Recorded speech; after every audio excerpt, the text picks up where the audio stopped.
muy bien. Ya tenemos una mano levantada, tenemos a Alejandro. Alejandro, ¿qué comentario tienes? ¿Cómo estás? Bien, bien. Mira, haciendo un poco una reflexión sobre el libro de Jonás y todos los argumentos que ustedes vienen haciendo y tomando un poco la hermenéutica que vos bien explicaste en su momento, Oscar, sobre filtrar todo a través de Jesús y usando ese parámetro, ¿no? Esta es mi posición, ¿eh? Da la sensación como que este Dios todopoderoso, que todo lo puede, tiene ciertas limitaciones para llevar el mensaje de salvación a unos perversos, degenerados, asesinos, y justamente usa digamos, a un elegido, que en este caso sería Jonás, a llevarle el mensaje. Es como que si Dios no pudiera hacerlo, ¿no? Es como que si justamente ahí no puede convencer a nadie, lo que lo manda a Jonás que sí tiene la capacidad para convencer. Da como esa sensación. También da la sensación, después de todo lo que se ha expuesto y de lo que dice el libro, como si esto fuera como una fábula, como una leyenda, como una poesía, algo, literalmente algo increíble. ¿Y en qué me apoyo en esto? En muchas cosas, como por ejemplo, había 900 kilómetros entre Jope y Nínive, camino de 3 días.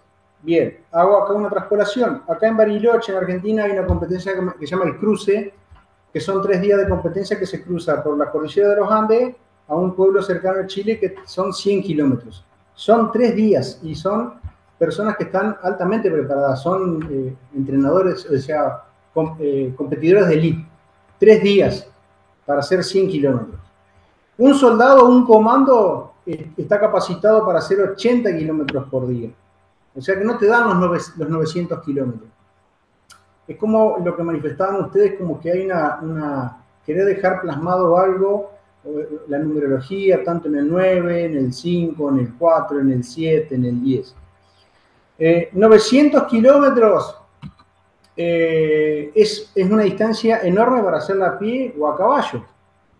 Cuando el pez lo vomita a Jonás, lo escupe, esto de forma literal, lo escupe directamente en Nínive. No hay un camino o una ruta fluvial o marítima desde Jope a Nínive, no la hay, nunca la hubo. Y el camino más cercano era cruzar todo el Mediterráneo, pasar por la península ibérica, bajar todo por África, cruzar por el cuerno de África y llegar al Golfo Pérsico. En un barco tardás fácil 10 días. O sea, es como que hay una exageración eh, en este relato. ¿Me explico? Es una, Por otro lado, es una manera, Alejandro, es una herramienta literaria para transmitir una información. tal cual. El lector es el que tiene que acomodarse al relato literario. Si el lector viene con sus ideas preconcebidas, con su pequeña mochila y con su manera de interpretar ciertos detalles, pues claro, pues va a interpretar que el pez vomita a Jonás cerca de Nínive, etcétera, etcétera. Va a interpretar un montón de cosas, pero porque él ya viene con su propia mochila a la hora de leer el texto. El Claro. texto, a ver, no, por ejemplo, cuando Jesús dice que había un hombre que iba de camino a Jericó y fue asaltado por los bandidos. Y viene un levita y luego viene un sacerdote y luego viene un samaritano, etcétera, etcétera. La historia en sí, la literalidad de la historia, puede ser totalmente inventada. Y sin embargo, esa historia está en la base del cristianismo, que es la historia del buen samaritano. Está a la base. O sea, la historia no es mentira porque la intencionalidad de la historia es decirnos a nosotros, ayuda a tu prójimo. Los detalles tampoco son mentira porque cuando estamos hablando de qué manera se comunica esa información o de qué manera se empaqueta esa historia, pues se empaqueta o se embellece de esa manera. La historia se queda embellecida de una manera para transmitir una información. Es lo que hemos estado diciendo. Claro, comprendo lo que vos decís y a ese punto voy. A mí me da la sensación como que acá que el centro del mensaje es puntualmente Jonás, en el sentido de que él tenía un preconcepto sobre los ninivitas, como que tenía que ir a solucionar un problema interno que él tenía por las atrocidades que los ninivitas seguramente habrán hecho tanto en su pueblo como en su familia como en él mismo. Porque en definitiva tenía un rechinar de dientes con los niños, no quería llevar el mensaje de salvación, quería que se murieran literalmente. Y fíjate vos, como bien explicaban ustedes recién, el que se encargó de predicar ese evangelio, por así decirlo, ese evangelio fue el rey. Se llevó al rey y el rey fue el que esparció, no fue. Sin embargo, él se quedó, como en el hijo pródigo, se quedó afuera de la cena. Y todos entraron, pero él no quiso entrar. ¿Por qué? Porque quería ver a todos los que dañaron su vida, porque él no la pudo solucionar. Fíjate que en el capítulo 4, versículo, creo que el 2, le dice, tú eres un Dios piadoso y yo sabía que vos lo ibas a No, perdonar. no nos Por quiten mucho eso, de la próxima semana, sí. no me quería adelantar. Fíjate que Jonás lo conocía bien a Dios y por eso es que se va para el otro lado. No es que él realmente tenía un furor de decir, no, estos no se van a convertir, yo ya lo conozco, son unos pervertidos. Fíjate que empalan a sus enemigos. O sea, a familiares de él seguramente lo habrán empalado también. A él lo habrán lastimado, lo habrán torturado, por eso él no quería ir. Que si traspolamos eso a nuestras vidas con el mensaje que Jesús nos da hoy, estamos en la misma situación cuando nosotros tenemos que ir a solucionar un problema que tenemos con nuestro prójimo, contra más cercano, contra nuestro adversario, y preferimos que que se muera en su veneno, que en definitiva el que se termina muriendo en su veneno es uno que no quiere solucionar.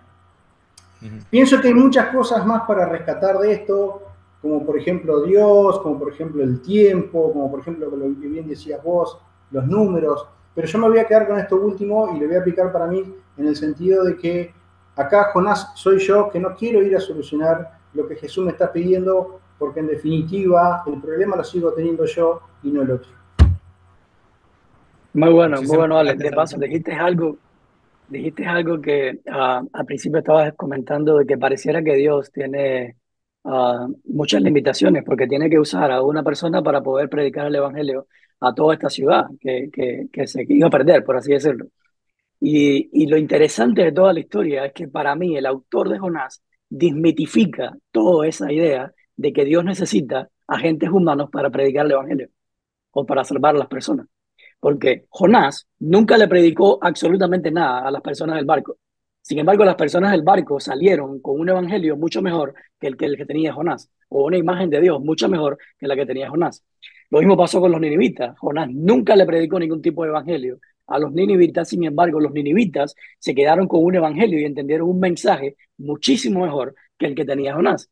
Por lo tanto, Jonás nunca afectó, o por así decirlo, nunca transmitió ningún mensaje de salvación ni a las que estaban en el barco, ni a los ninivitas. Sin embargo, todo eso lo hizo Dios, no fue Jonás. Esa idea de que Dios necesita agentes humanos para cumplir su misión en la tierra y para salvar a la humanidad, por favor, quitémonos eso de la cabeza. Dios no necesita agentes humanos. Dios nos hace compartir con Él lo que es relacionarse con las personas que Él creó. Eso es bueno. O sea, Dios quería dar una lección a Jonás. Todo el libro trata de la lección que Dios le da a Jonás. Incluso en el capítulo 4 se ve mucho más evidente cómo Dios trata de rescatar a Jonás. Yo pienso que Dios quería salvar más a Jonás que lo que tenía que salvar a los ninivitas o a las personas que estaban los marineros, porque estaban más accesibles los marineros y los ninivitas que el propio Jonás para ser salvado, para ser sanado, por así decirlo. Y un otro comentario que me gustaría añadir a algo que justo con lo que acabaste, Alejandro, es el hecho de que Jonás soy yo.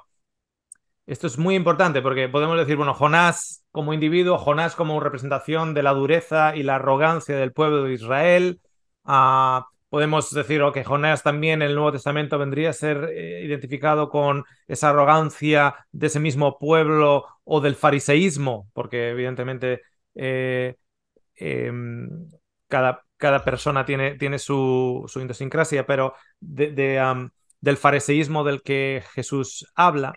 Pero ¿y si yo soy Jonás? Yo rechino los dientes cuando veo que Dios ama de la misma manera que me ama a mí y salva de la misma manera que me salva a mí y se mete en el agujero más profundo del pecador más profundo de la manera que se metió en el agujero más profundo de, de mi pecado, de mi insuficiencia. Es lo que suelo decir muchas veces cuando la gente empieza a tratar de discernir quién es el hombre de pecado y quién es el anticristo. Y yo digo, yo al anticristo lo veo todas las mañanas con lagañas en los ojos cuando voy al baño y me miro al espejo, todos los días. Pero no, pero es que es el Papa, es esto, es lo otro, es esto, es este sistema, no sé qué. No, si el mayor anticristo lo tenemos todas las mañanas, yo ahora me estoy viendo, porque me estoy viendo aquí en la cámara, ya, de todos los que hay ahí, ya estoy viendo el anticristo. Pone Oscar Sande ahí. ¿Por qué? Y va a haber gente que no va a coger la ironía y va a decir amén. Pero el, um, eso es la clave. Soy yo, Jonás. Porque, claro, cuando el otro día, no sé si lo comenté, alguien me dice, mi esposa y la amiga de mi esposa han visto unos vídeos en YouTube del narcisismo y han concluido, mi esposa y la amiga de mi esposa, que yo soy un narcisista. ¿Tú qué crees? Necesito una sesión. ¿Qué crees? Y le digo, bueno, la primera evidencia de que eres narcisista es ver un vídeo en YouTube y pensar que el narcisista es otro. O sea, tú ves un vídeo en YouTube de lo que es el narcisismo y te está viniendo a la cabeza, este es Alejandro, este es Alex, este es mi esposo o mi esposa. En el momento en que no pienses que eres tú, es la primera evidencia de que tú eres el narcisista más grande. ¿Ok? Muy bien, así que lo de Jonás, sí, somos nosotros Jonás. Una cosa que decían ustedes dos, y yo argumentaría que ese era el objetivo precisamente del escritor de Jonás, que nos pusiéramos en el lugar de Jonás, porque es por eso que queda inconclusa la historia. Es exactamente lo mismo que hace Jesús cuando cuenta la parábola del hijo pródigo, que se llama el hijo pródigo. La deja inconclusa la historia, y lo hace precisamente con el objetivo de que tú te pongas en lugar del personaje. Y lo mismo pasa con Jonás. Jonás queda inconclusa la historia. Sabemos qué pasó con los marineros, sabemos qué pasó con los ninivitas, pero no sabemos qué pasó con Jonás, que es el protagonista de la historia. Y el objetivo es ese, que nos pongamos en el lugar del protagonista y que nos Y, identifiquemos con él. y Jonás, en la historia del hijo pródigo, Jonás es el hermano mayor. Pero si Ujú. nosotros empezamos a desasociarnos de Jonás, entonces no nos hacemos la pregunta si yo también soy el hermano mayor. Una de las cosas que tanto a mi esposa como a mí nos llevó a las lágrimas, a las lágrimas, a las lágrimas, a las lágrimas, fue no el momento en el cual nos dimos cuenta que Dios iba a restaurar al hijo pródigo, que Dios iba a restaurar a Nínive y que Dios iba a restaurar a Sodoma y Gomorra, como nos dice Ezequiel 16, sino que en el momento en el cual nosotros nos pusimos en la posición del hijo mayor, y ya no teníamos rencor contra el hijo, contra el hijo pródigo, sino teníamos, wow, qué amor más grande. Cuando nos pusimos en la posición del hijo mayor, porque hay que ponerse en la posición del hijo mayor, y nos dimos cuenta que, wow, qué amor más grande, que le puede salvar a él, que les puede salvar al otro, yo siendo el hermano mayor. Y cuando eso ya se quitó y nos dimos cuenta del gran amor de Dios, es una liberación, porque al fin y al cabo, Dios le está comentando todo el rato a Jonás, levántate, levántate, levántate, pero en otra parte, en otro universo paralelo, Jonás está súper levantado. Como decimos, está subidito, chico. Está muy subido. Porque se cree, como dicen los chilenos, el hoyo del queque, el agujero del donut. Se cree la última Coca-Cola en el desierto. Ya de subido ya está. Está subidísimo. Entonces, en realidad lo que tendría que era bajarse a un nivel, al nivel de los ninivitas. Ok, tenemos a Zoila. A Zoila, perdón. Dije Zoila por el español. Zoila, perdón. Te salió, te salió en español. Me salió en español. Vi la Z y dije Z. Tienes que abrir el mensaje, Zoila. O sea, tienes que, perdón, abrir el micrófono. En pantalla. Ahora, habla. Ahora. Hola, buenas noches a todos y gracias por el mensaje tan bonito. Yo quería preguntar, en el pasado, o sea, la mentalidad que traen los israelitas o los judaítas es que Dios manda como a destruir, ¿no? Y de hecho, o sea, las matanzas que hacen se le adjudica a Dios. ¿No sería que en el fondo Jonás, o sea, Dios no había dicho nada de que iba a destruir a los ninivitas? Pues Jonás tampoco tenía la seguridad de que realmente iba a caer, en, no sé, algo que los iba a matar a los ninivitas. Entonces, quizá en el fondo, él sabía que eso no iba a pasar, ya que en el pasado tampoco había ocurrido, digo. Ujú, Y por otro lado, eh, no sé, no me acuerdo dónde exactamente, escuchaba esto de Dios ama a todos, ¿no? Y con lo que hemos venido estudiando, también me hacía, o sea, me hacía como, daba sentido a esto.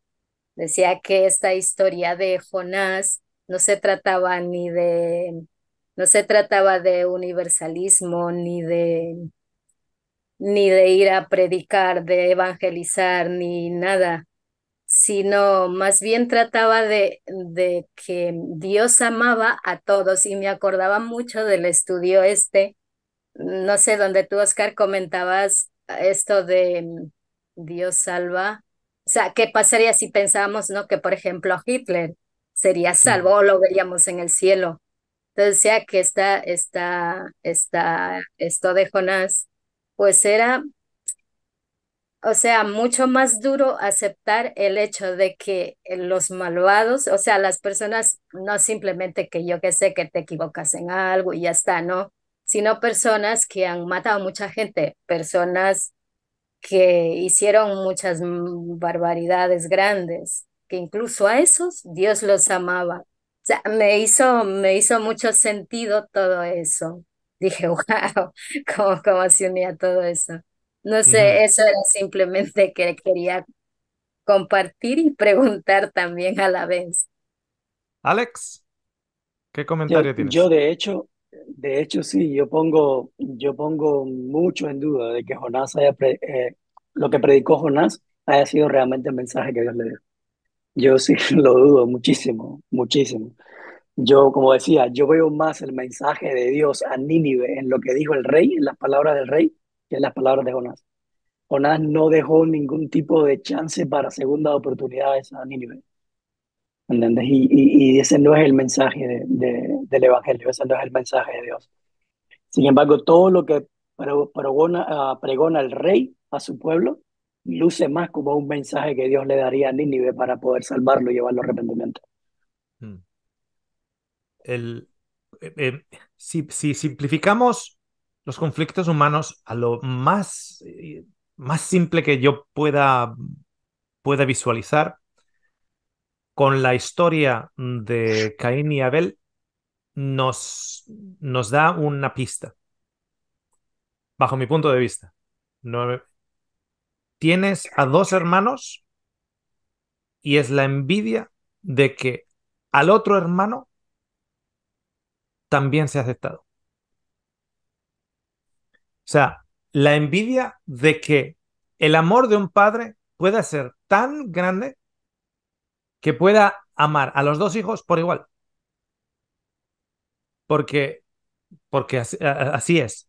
Yo he visto a padres que me parece increíble, increíble, que tengan una preferencia y un amor más por uno de sus hijos que por el otro. Y ese más hacia un lado que hacia otro, evidentemente se va a manifestar en la manera en la cual esos hijos luego se interaccionen el uno con el otro. Y comentarios como, no, tú eres el preferido de papá, o tú eres el preferido de mamá, o etcétera. Sea verdad o no, ya muestra esa inseguridad, ese Dios que tenemos nosotros por dentro, que curiosamente cuando Jehová, Jehová dice su nombre, ¿qué significa Jehová, Alex? Ahí en el monte. Ah, Y cuando me pregunten qué nombre les doy, ¿qué nombre digo?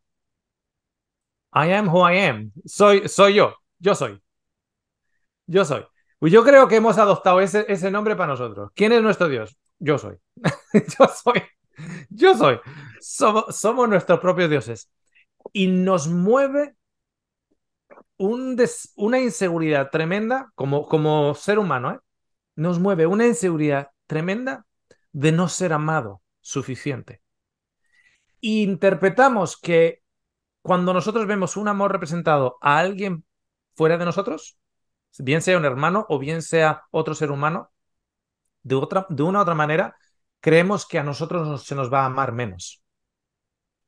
Entonces, si te das cuenta, los países, las políticas, las religiones, los conflictos bélicos, todos están basados en el hecho de que yo tengo que alzarme por encima del otro, como si fuera un llamamiento interno de que a mí se me tiene que prestar más atención porque necesito más cariño, necesito más atención que el resto. O sea, si lo ponemos a lo mínimo, lo reducimos a lo más básico, es un grito de todos los conflictos humanos, es un grito interno y un malentendido interno también, de que Dios no puede amar a todos de una manera inmensa y por igual. Porque si te ama a ti tanto como a mí, significa que ha tenido que sacar algo del amor que podría darme a mí para dártelo a ti. Por lo tanto, tú me has robado algo y te tengo que quitar del medio, tengo que quitar la competición tuya del medio para que a mí me toque más amor. Yo tengo que matar al Abel de turno, porque de esa manera yo voy a tener más amor. Eso ocurre en el claro, deporte, en las nacionalidades, en las fronteras, en los países, en todo. Eh, hay gente que se ha ido a casa con la medalla de plata de las Olimpiadas, medalla de plata. Y la diferencia entre la medalla de plata y la medalla de oro, menos de una décima de segundo, ya han entrado en depresión porque no son queridos. Porque cuando llegaron a su pueblo no lo reconoció nadie. Solo al campeón. O sea, todo nuestro sistema está basado en que aquí al único que se le ama es a uno. Y si tenemos que amar a 10, significa que tenemos la misma pizza, pero ahora la tenemos que cortar en pedazos más pequeñitos. Dios tiene el mismo tamaño de pizza, pero ahora tiene más. Entonces, ¿qué hago yo para comer más pizza? Pues tengo que empujar al resto, a uno de un lado y a otro al otro, para yo poder comer un pedazo de pizza más grande. Y esto es la actitud de Jonás con Nínive. Dios no puede amar también a Nínive, porque entonces nos queda a nosotros menos amor. En lugar de entrar en otro paradigma, si Dios puede amar a Nínive de la misma manera que ama a Israel, ¿cuánto amor tiene este Dios? Es totalmente diferente. claro. No, y la Biblia, tenemos que entender que la Biblia está escrita en una cultura donde es una cultura que es predominante, una cultura que se cree hebreo, yo soy, y hace una separación entre otros. Por lo tanto, cada vez que escribe su perspectiva, siempre la pone como la perspectiva de yo soy el amado, yo soy el importante, yo soy el mimado. Es como esta expresión que se usa cuando describen a Jacob y Esaú, que dice, y Dios amó a Jacob y aborreció a Esaú. Y tú ves que la gente se pregunta a preguntar, ¿y cómo es que Dios puede aborrecer a Esaú? No, pregúntate cómo es que Dios puede amar a Jacob. A Jacob Ujú. era para que no lo ame ni su propia sombra. Cuando tú miras la historia de Jacob y Esaú, Esaú era un santo, era un niño. Esaú era un santo, tenía la coronita arriba. Jacob, todo lo que se describe, hasta empezando por el nombre, que es Jacob, que era engañador, que era todo eso, más todo lo que hace, todo el daño que Jacob le hace a sus seres queridos, a su hermano lo traiciona, a su padre le miente, lo engaña, le hace trampa a quien se le presenta adelante. O sea, ¿Cómo Dios puede amar a Jacob? Esa es la pregunta del milenio, o sea, la pregunta del millón es esa. Sin embargo, nos enfocamos en cómo Dios puede aborrecer a Saúl, que ese no puede ser un Dios de amor. No, o sea, tenemos que ver las perspectivas de las personas que escribieron la Biblia. ¿Por qué dicen que Dios amó a Jacob y aborreció a Saúl? ¿Qué papel jugaba Jacob? Jacob es aquella persona de la cual después se le llamó Israel y es el cual salieron todos los israelitas o el pueblo de Dios, ¿entiendes? Entonces, ¿por qué es importante que se diga que Dios amó a Jacob y aborreció a Saúl? ¿Entiendes? O sea, todas esas cosas tenemos que entenderlas antes de empezar a sacar conjeturas y conclusiones que realmente no nos pudieran Claro, llevar una imagen bien extraña de Dios. claro, claro. Marcela. Eh, bueno, escuchándolos a ustedes y estudiando con ustedes hace un tiempo, primeramente sabemos que Dios es bueno y bueno siempre, y como Mm, decía el hermano, no está en el corazón de Dios destruir. Entonces yo veo a través de la historia de Jonás como un espejo para Israel. Israel había caído en un paganismo tal y Dios ama a Israel y quiere rescatar a Israel y lo trae a Nínive justamente como un espejo para Israel, porque en ningún momento aquí habla de que el mensaje que le haya dado Dios a Jonás era, ve y que voy yo a destruir Nínive, sino que aquí dice que eh, él va caminando por la ciudad y dice que va a venir dentro de 40 días, Nínive será arrasada, pero no dice que es Dios en que lo va a arrasar. Además que lo que vemos cuando hay un arrepentimiento es el rey el que se arrepiente y transmite a los demás arrepentimiento. Y como hemos visto a través de los estudios y todo lo demás, ¿qué es el arrepentimiento? Cuando dice aquí la ira de Dios, ¿verdad? Que no cae sobre ellos, en el fondo hemos visto que la ira es todo lo contrario, es Dios permitir que la persona o que el pueblo haga lo que está haciendo, le da esa libertad. Pero mm, con el mensaje de Jonás, ellos se dan cuenta en lo que están y veo que es como un espejo para Israel, que se den cuenta en lo que están, pero que Dios los ama de tal manera que quiere rescatarlos, mostrándoles a través de este pueblo pagano en lo que están ellos. Y eso mismo, por lo que ustedes decían, nos lleva a nosotros mismos, de no juzgar al otro, sino que mirarme a mí. O sea, lo que yo estoy viendo en el otro, lo veo en mí, soy yo la que estoy en esta situación de juzgar al otro.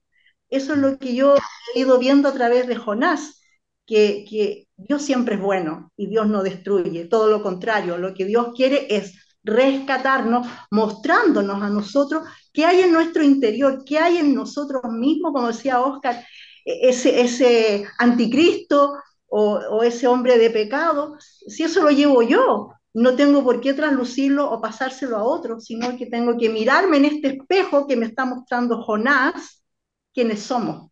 Eso es lo que quería compartir. mm. Gracias, Marce. Una pregunta, quiero hacerle a todos una pregunta. ¿Dios destruyó a Nínive, sí o no?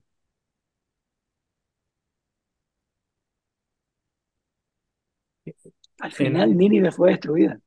en la Fue historia, destruida. claro, ahí es una pregunta No, trampa, porque claro, claro. en No la, estoy hablando de la historia. en la Estoy historia de hablando aquí del libro no, de Jonás. en la historia En de el aquí no, libro de pero Jonás, en el el- libro de el- Jonás, incluso Nínive fue destruida. Acuérdense que hablamos que 40 significa un periodo de cambio. Y ah, Nínive no fue la misma. correcto, correcto, Nínive fue ya no destruida. fue la Esa misma, Nínive no sí, fue la misma. Por lo tanto, Nínive fue destruida. Es por sí. eso que, como yo dije, hay varios teólogos y varias personas que interpretan este pasaje del famoso pregón de Jonás como que Nínive va a ser destruida o Nínive va a pasar un proceso de cambio, que Ujú, realmente la va a destruir también, porque va ujú, a terminar con esa Nínive y va a salir una Nínive completamente nueva. correcto, correcto. Así que, claro, claro. La versión post-Jonás es que ya no era la antigua Nínive, era una Nínive nueva. Así que, claro, hubo una destrucción, pero si hubo una destrucción, simbólicamente hablando, también entonces hubo un fuego simbólico. Exacto, exacto. Es el fuego de su amor. De su amor, de su misericordia, lo que transforma, lo que nos dice nuevamente Romanos 2:4, que es el amor de Dios lo que nos lleva al arrepentimiento. Es lo que clama el rey de Nínive. O sea que así como Exactamente. ha habido una destrucción de los antiguos comportamientos de Nínive, también entonces hubo un fuego. Pero no el fuego que esperaba Jonás. Ok, Y mucho material tenemos. el fuego se Dime. ve en las palabras del rey. Las palabras del rey dan testimonio del fuego que hubo en él y hubo en Nínive. Porque lo que él habla es preocupación por todos los habitantes, incluso los animales de Nínive. Y ese es el fuego del amor de Dios. Claro, Algo que no experimentó Jonás nunca. claro. Jonás, fíjate, Jonás pidió salir de la experiencia del Seol, del infierno, de la muerte, pero al final, aunque salió de la experiencia del Seol, siguió viviendo en esa experiencia. Porque en su corazón Jonás seguía muerto. Jonás no experimentaba la vida, porque cuando tú experimentas la vida, tú no buscas el daño de las otras personas, tú Claro. buscas la vida de otras personas, el progreso de otras personas, el bien de otras personas. Cuando tú quieres la muerte de otras personas es porque tú estás en muerte o estás viviendo todavía en muerte. O sea, el salir físicamente a Jonás del Seol no lo hizo realmente cambiar. O sea, él siguió siendo el mismo, siguió viviendo en muerte. Y ese deseo de querer la muerte de otra persona, eh, se puede justificar por la violencia de esa persona, por los crímenes de esa persona o por tema teológico. Y dentro de la teología hay muchos que teológicamente van a defender por qué la otra persona ha de ser destruida, desde el punto de vista teológico. Porque no hizo esto, porque no creía esto, porque, etcétera, etcétera, etcétera, porque se comportaba de esta manera. O sea, ya no estamos hablando de Hitler, no estamos hablando de criminales en serie.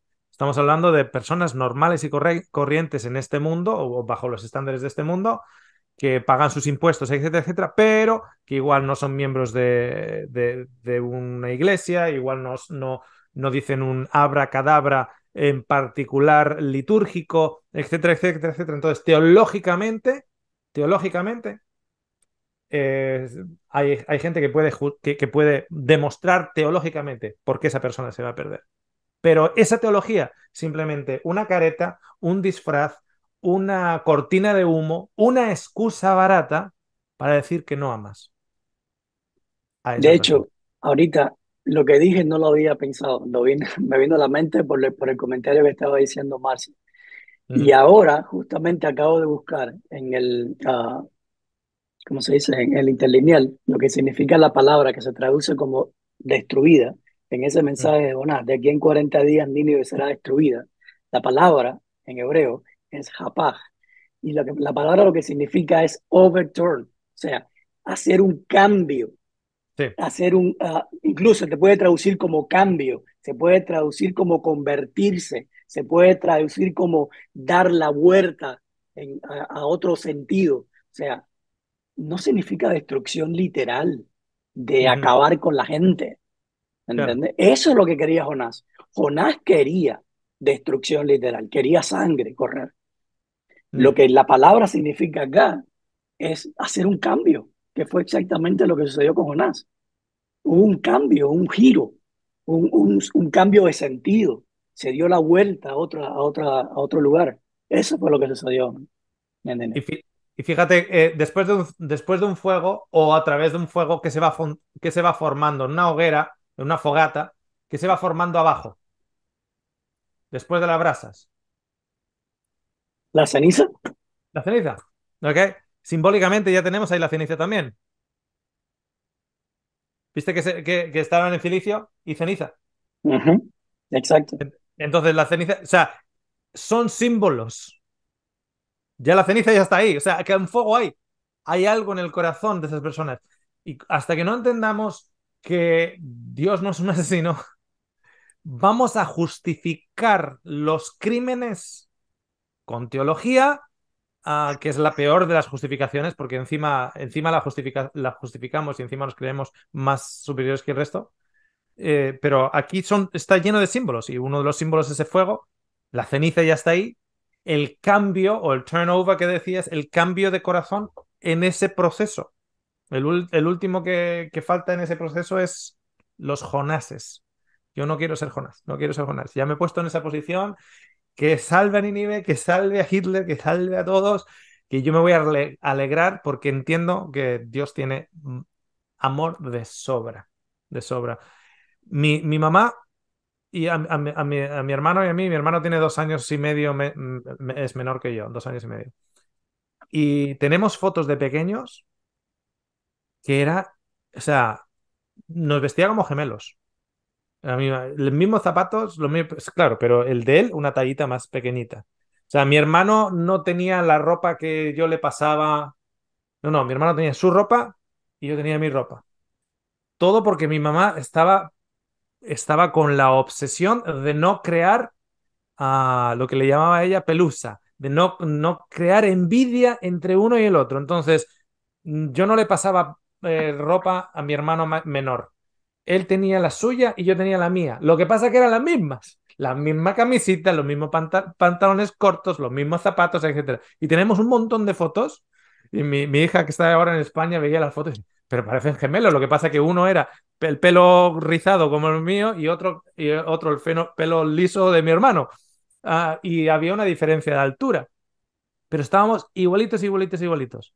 Por esa envidia, o tratando de evitar, eso era la obsesión de mi mamá, tratando de evitar de que hubiera envidia y de que se pegaran los hermanos. Los hermanos siempre se pegan. ¿Por qué? Porque uno tiene envidia del otro. Porque hay que peniscar al hermano, meterle en problemas al hermano para que de esa manera a mí me quieran más. Desde esa raíz, tantos y tantos problemas que la humanidad ha creado. Desde esa raíz. Porque no se siente amada. Es tremendo. Alex, hemos estado hablando casi 2 horitas. Bueno, tenemos una última mano levantada. Ya que tenemos la última mano levantada, último comentario. Ellen, creo que es. Gracias. Eh, en el judaísmo ellos usan mucho la palabra tikkun, una reforma interior. Yo la tengo acá, dice tikkun, es una palabra de origen hebreo que significa reforma interior. Le Ujú, llaman como rectificación. ujú, Es como dice el judaísmo, a mí me gusta mucho escucharlos a ellos porque dicen que cuando, por ejemplo, una persona comete una falta, un error, hace daño, como tiene que rectificar. Estos hombres, cuando dice que se estuvieron en ayuno, en silicio, todo eso, hubo un aislamiento ujú, donde se conectan interiormente. Es algo espiritual tan profundo, una reforma interior que hubo en ellos. A eso le llaman tikkun, ujú. que dice que es una palabra de origen hebreo que significa reforma interior. Hace referencia a la parte más elevada de la persona en lo que a su vida espiritual se refiere. Y lo que dijo Alex, sí fue destruido, pero fue destruido el pecado, porque ellos hicieron ese tikkun, primero ese aislamiento, y eso es la profundizarse en analizarse a ellos mismos, conocerse a ellos mismos, lo interior. El Mm. resultado fueron las buenas nuevas. Dios no destruye. Y si Muchísimas. nosotros profundizamos dentro de nosotros, va a pasar lo mismo que pasó con los ninivitas. Ujú. Ujú. Muchísimas gracias, Ellen, por este último comentario. Ya estoy viendo la hora también. Muchísimas gracias, Ellen. Muchísimas gracias a todos aquellos que comentaron y a todos aquellos que han estado presentes. Alex, ¿alguna última cosita que quieras decirnos? No, gracias a todos de verdad por cada cosa que dicen y que van expresando, enriquecen todo el estudio y todos los argumentos que se van dando y todos aprendemos de todo. Y también las personas que lo van a ver luego, cuando esté ya subido al canal de YouTube y van a estar mirándolo, gracias también por los comentarios que van dejando. A veces queremos responder todos los comentarios, pero no podemos, no tenemos tiempo para responderlos todos. Ah, pero sí, hay algunos que sí me he puesto que quiero responder, porque son bastantes preguntas, así que estaremos al tanto de eso también para poder hacerlo. Y bueno, invitarlos para el próximo, para el capítulo 4, que vayan Capítulo. estudiándolo desde ya y vean ahí que van pudiendo sacar ustedes para luego compartirlo con lo que nosotros sacamos también. Así es, lean el 4 que es muy cortito. Se pueden volver a leer el libro entero de aquí a que nos veamos nuevamente. Y pongan alguna notita al lado, por si acaso luego tienen que comentar algo, porque la idea no es de que Alex o yo tengamos todas las respuestas. Eso sería hacer de Alex y de yo otro par de Jonases. Así que la idea es de que todos tenemos diferentes perspectivas, diferentes maneras, ángulos de ver a una misma realidad, pero visto de un lado o visto de otro. No es lo mismo ver un elefante desde atrás que ver un elefante desde adelante o desde el lado. Entonces, dependiendo de dónde estés en la vida, de dónde estés posicionado, vas a ver cosas que nosotros no vemos, así como nosotros podemos ver Ujú. cosas que tú no ves. Así que os animamos a todos a comentar los comentarios también de YouTube y en vivo y en directo en unas cuantas semanitas más, la tercera semana de diciembre. Muchísimas gracias a todos por estar ahí. Bendiciones, Dios es bueno siempre. Chao.